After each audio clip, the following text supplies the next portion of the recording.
বন্ধুরা, এই উপাদানটির 4টি দানাকে বর্ষাকাল সম্পূর্ণ শুরু হওয়ার আগে আমরা যদি আমাদের অপরাজিতা গাছের মধ্যে প্রয়োগ করতে পারি, তাহলে সম্পূর্ণ বর্ষাকাল জুড়ে আমরা যেমন আমাদের অপরাজিতা গাছের মধ্যে অজস্র সংখ্যায় ফুলকে আনতে পারবো, তেমন গাছকে আমরা কিন্তু প্রচুর পরিমাণে কুঁড়িতে ভরিয়ে তুলতে পারবো।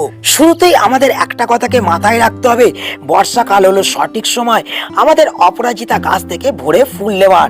শুধুমাত্র ফুল নেওয়া নয়, গাছের মধ্যে নতুন নতুন পাতা এবং ডালপালাকে বৃদ্ধি করে গাছগুলোকে একটা সুন্দর শেপ দেওয়ার।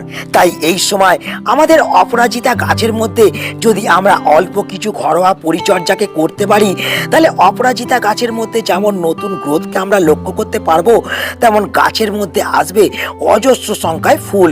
কিন্তু এই সময় আমাদের গাছের মধ্যে নতুন গ্রোথ এবং প্রচুর পরিমাণে ফুল আসার পাশাপাশি কিছু সমস্যা আসতেও আমরা লক্ষ্য করতে পারি। তো কোন কোন সমস্যা থেকে এই সময় আমাদের অপরাজিতা গাছগুলিকে বাঁচালে আমরা আমাদের অপরাজিতা গাছ থেকে যেমন সম্পূর্ণ বর্ষাকাল জুড়ে প্রচুর পরিমাণে ফুল পেতে পারবো, তেমন গাছ থেকে আমরা নতুন নতুন ডালপালা এবং পাতাকে বৃদ্ধি করতে পারবো। তাই এই সব তথ্যগুলিকে আজ জানতে এবং বুঝতে হতে গেলে ভিডিওটা শুরু থেকে শেষ পর্যন্ত তোমাদের দেখতে হবে এবং অবশ্যই কিন্তু ভিডিওটাকে একটা লাইক করে দিতে হবে। যারা নতুন বন্ধু কার্তিক হর্টিকালচারে প্রথম, অবশ্যই কিন্তু চ্যানেলটাকে সাবস্ক্রাইব করে নেবে। বন্ধুরা, নতুন প্রতিস্থাপন করা গাছ হোক কিংবা আমাদের ছাদ বাগানে থাকা মাদার প্লান্ট, যখন আমাদের গাছের মধ্যে এরকম ফুল ফুটে যায়, তোমরা দেখতে পাচ্ছ এরকম ফুল ফুটে আছে, যখন ফুলগুলো ফুটে যাওয়ার পর যখন মারা যায়, তখন এই ফুলগুলো খসে পড়ে গেলেও এই বৃন্তটা কিন্তু গাছের মধ্যেই রয়ে যেতে শুরু করে এবং তার ফলে যে সমস্যাটাকে আমরা লক্ষ্য করতে পারি সেটা হলো গাছের মধ্যে এই রকম কিন্তু বীজ সৃষ্টি হতে শুরু করে। তো এর ফলে যেটা হয়, গাছের মধ্যে ধীরে ধীরে কিন্তু ফুল আসা কমতে শুরু করে, গাছের ডালপালা এবং পাতা শুকিয়ে গিয়ে গাছগুলো কিন্তু মারা যেতে শুরু করে। তোমরা আমাকে অনেকেই বলেছো যে তোমাদের গাছের গ্রোথ খুব সুন্দর আছে, গাছে নতুন নতুন ডালপালা এবং পাতা বৃদ্ধি হচ্ছে, তার সত্ত্বেও তোমাদের গাছের মধ্যে ফুল এবং কুঁড়ি কোনোটাই কিন্তু আসছে না। তো বন্ধুরা, এর প্রধান কারণ এই বীজ সৃষ্টি করা।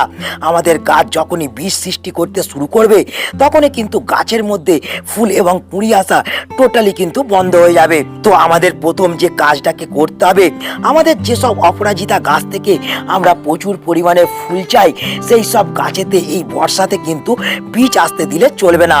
কারণ বন্ধুরা, বর্ষাতে আমাদের অপরাজিতা গাছের মধ্যে আমরা কিন্তু প্রচুর পরিমাণে বীজকে আসতে লক্ষ্য করতে পারি এবং এই বীজই হচ্ছে আমাদের অপরাজিতা গাছের মরণের কারণ।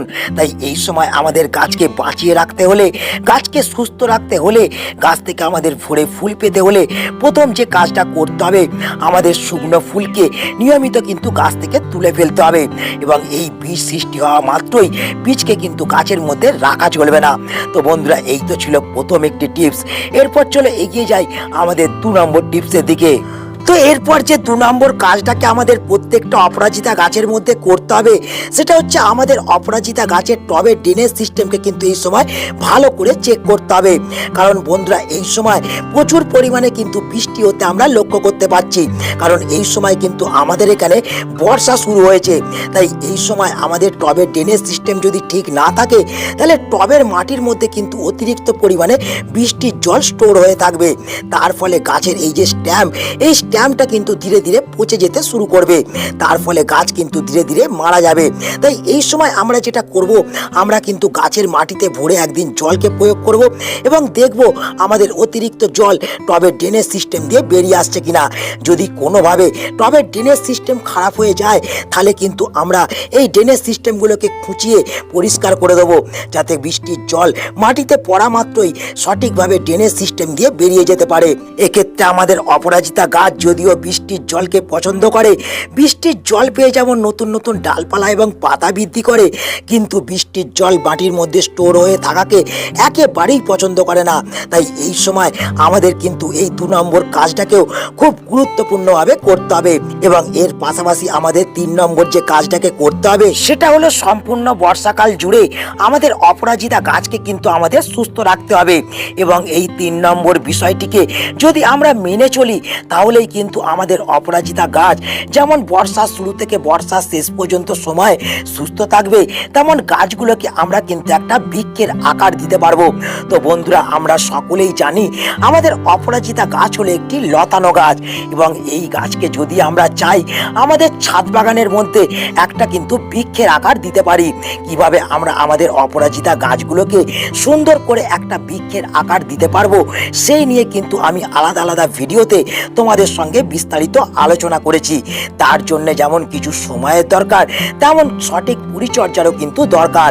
কিন্তু বন্ধুরা, আমাদের এই সময় যে কাজটাকে করতে হবে সেটা হলো আমাদের অপরাজিতা গাছকে অল্প বিস্তর কিন্তু একটু কাটাই ছাটাই করতে হবে। কারণ আমাদের যেসব অপরাজিতা গাছ প্রচুর পরিমাণে বুসি হয়ে গেছে, প্রচুর পরিমাণে হেলদি হয়ে গেছে, সেই সব অপরাজিতা গাছের পাতার মধ্যে যখনই বৃষ্টির জল পড়তে শুরু করবে তখনই কিন্তু অপরাজিতা গাছগুলো ভারী হয়ে যাবে, এবং গাছ ভারী হয়ে যাওয়ার ফলে গাছগুলো কিন্তু একদিকে হেলে পড়বে এবং এই কাণ্ডটা কিন্তু ভেঙে যেতে শুরু করবে। তো এক্ষেত্রে আমাদের গাছগুলোকে বাঁচাতে হলে বা এই গাছগুলোকে ভেঙে যাওয়ার হাত থেকে আমাদের রক্ষা করতে হলে আমাদের কিন্তু গাছের যে হেজি ডালগুলো, সেই ডালগুলোকে কিন্তু কেটে দিতে হবে। তো তোমরা এখানে দেখতে পাচ্ছ আমি কিন্তু আমার অপরাজিতা গাছের কিছু হেজি ডালকে কিন্তু কেটে দিয়েছি, যার ফলে আমার অপরাজিতা গাছগুলি একটু হালকা হয়ে গেছে এবং বৃষ্টি পড়লেও গাছগুলো কিন্তু একদিকে ঢলে পড়ছে না। এইভাবে যদি আমাদের অপরাজিতা গাছের হেজি ডালগুলোকে আমরা যদি এই সময় একটু পুন করে দিতে পারি, তাহলে গাছগুলো যেমন ভেঙে যাওয়ার হাত থেকে আমরা বাঁচাতে পারবো, তেমন গাছগুলোতে আবার আমরা নতুন নতুন ডালপালা এবং পাতাকে বৃদ্ধি করতে পারবো। এবং আমরা সকলে জানি আমাদের অপরাজিতা গাছের নতুন নতুন ডাল থেকেই কিন্তু কুঁড়ি এবং ফুলকে আমরা পাই। পুরাতন ডাল থেকে কিন্তু অপরাজিতা গাছ কখনোই আমাদের ফুল দেয় না। তো বন্ধুরা, এর পাশাপাশি আমাদের যে 4 নম্বর কাজটিকে করলে আমাদের গাছগুলো থেকে এই সময় আমরা প্রচুর পরিমাণে ফুল পেতে পারবো, সেটা হলো এই উপাদানটিকে আমাদের সম্পূর্ণ বর্ষা শুরু হওয়ার আগেই আমাদের অপরাজিতা গাছের মধ্যে প্রয়োগ করতে হবে, যা নিয়ে আমরা ভিডিও শুরুতেই আলোচনা করলাম।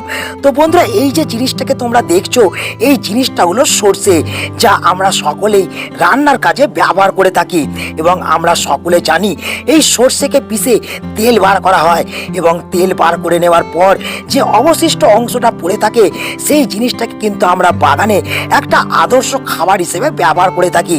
কিন্তু তোমাদের কাছে যদি সেই সর্ষের খোল অ্যাভেলেবেল না থাকে, সেক্ষেত্রে তোমরা কিন্তু ডাইরেক্ট এই সর্ষেকে কিন্তু গাছের মধ্যে প্রয়োগ করতে পারো। তাহলেও কিন্তু এই বর্ষার শুরুতেই তোমরা সুন্দর বেনিফিট যেমন লক্ষ্য করতে পারবে, তেমন অজস্র সংখ্যায় তোমরা কিন্তু অপরাজিতা গাছ থেকে ফুলকে পেতে পারবে। তো কিভাবে এই জিনিসটিকে আমরা অপরাজিতা গাছের মধ্যে প্রয়োগ করব? তো আমাদের যেটা করতে হবে, আমাদের কিন্তু সর্ষেকে এরকম ভাবে কিছুটা গুঁড়ো করে নিতে হবে।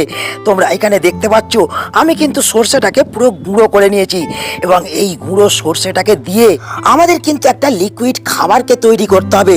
তোমরা এখানে দেখতে পাচ্ছ আমি এই পাত্রটার মধ্যে আমি কিন্তু 1 লিটার জল নিয়ে নিয়েছি, এবং এই 1 লিটার জলের মধ্যে আমরা কিন্তু 1 চামচ এই সর্ষের গুঁড়োকে প্রয়োগ করে দেবো, এবং সুন্দরভাবে জলটাকে এরকম নেড়ে দিয়ে আমরা কিন্তু এই জলটাকে 2 ঘন্টার জন্য একটা ছায়াযুক্ত জায়গার মধ্যে রেখে দেবো। তাহলেই কিন্তু একটা সুন্দর তরল খাবার তৈরি হয়ে যাবে আমাদের অপরাজিতা গাছের জন্য। তো কিভাবে এই তরল সারটিকে আমাদের প্রয়োগ করতে হবে বা এই তরল সারটি প্রয়োগ করার কি কি সতর্কতা আছে, চলো এবার সেটা জেনে নিই। তো বন্ধুরা, এই যে তরল সারটিকে আমরা তৈরি করলাম, এই তরল সারটিকে কিন্তু এবার আমাদের অপরাজিতা গাছের মাটির মধ্যে প্রয়োগ করতে হবে। কিন্তু এই তরল সারটি ব্যবহার করার ক্ষেত্রে আমাদের কিন্তু অবশ্যই একটা সাবধানতাকে অবলম্বন করতে হবে, না হলে এই তরল সারটি প্রয়োগ করা মাত্রই আমাদের অপরাজিতা গাছের পাতা যেমন হলুদ হয়ে ঝরে যেতে শুরু করবে, তেমন প্রত্যেকটা অপরাজিতা গাছ কিন্তু মারা যেতেও শুরু করবে। তাই এই সারটিকে যখন আমরা গাছের মাটির মধ্যে প্রয়োগ করব, তখন কিন্তু আমাদের অবশ্যই খেয়াল রাখতে হবে যে এই সারটিকে মাটির মধ্যে প্রয়োগ করার জন্য আবহাওয়া সুইটেবল আছে কিনা। যদি দেখো যে এই সারটি প্রয়োগ করার জন্য আবহাওয়া একেবারে সুইটেবল আছে, তখনই কিন্তু এই সারটা গাছের মাটির মধ্যে প্রয়োগ করে দেবে, এবং এই সারটিকে প্রয়োগ করবে মাটি ভিজে যাওয়া পর্যন্ত। এই সারটিকে যদি আমরা এই সময় গাছের মাটির মধ্যে প্রয়োগ করে দিতে পারি, তাহলে কিন্তু আমাদের প্রত্যেকটা অপরাজিতা গাছকে যেমন আমরা দ্রুত বৃদ্ধি করতে পারবো, তেমন প্রত্যেকটা অপরাজিতা গাছ থেকে আমরা কিন্তু অসংখ্য সংখ্যায় ফুল পেতে পারবো। একটা অপরাজিতা গাছকে আমরা কিন্তু ছাদ বাগানে একটা বৃক্ষের আকার দিতে পারবো। তোমরা এখানে দেখতে পাচ্ছ আমার এই অপরাজিতা গাছটা কিন্তু একটা বৃক্ষের আকার নিয়েছে। তো তোমরাও যদি চাও যে তোমাদের প্রত্যেকটা অপরাজিতা গাছকে ছাদ বাগানে একটা বৃক্ষের আকার দিতে, তাহলে কিন্তু জুলাই মাসের মাঝামাঝি সময় থেকে তোমাদের এই কয়েকটি পরিচর্যাকে কিন্তু মেনে চলতে হবে এবং অবশ্যই অপরাজিতা গাছের মধ্যে এই ঘরোয়া উপকরণটিকে আমাদের প্রয়োগ করতে হবে। তো বন্ধুরা, আজকে এই ছোট্ট ভিডিওটা এখানেই আমি শেষ করছি। আশা করি তোমরা সকলে বুঝতে পারলে যে এই সময় আমাদের অপরাজিতা গাছের মধ্যে কোন কোন পরিচর্যাকে করতে হবে। তো আজকে যদি এই ভিডিওটা তোমাদের ভালো লেগে থাকে তাহলে অবশ্যই ভিডিওটাকে একটা লাইক করে দেবে, তোমাদের বন্ধুদের কাছে শেয়ার করে দেবে। যারা নতুন বন্ধু চ্যানেলে প্রথম, অবশ্যই কিন্তু চ্যানেলটা সাবস্ক্রাইব করে রাখবে। তো বন্ধুরা, দেখা হচ্ছে আবার একটা নতুন ভিডিওতে। সকলে ভালো থেকো, নমস্কার।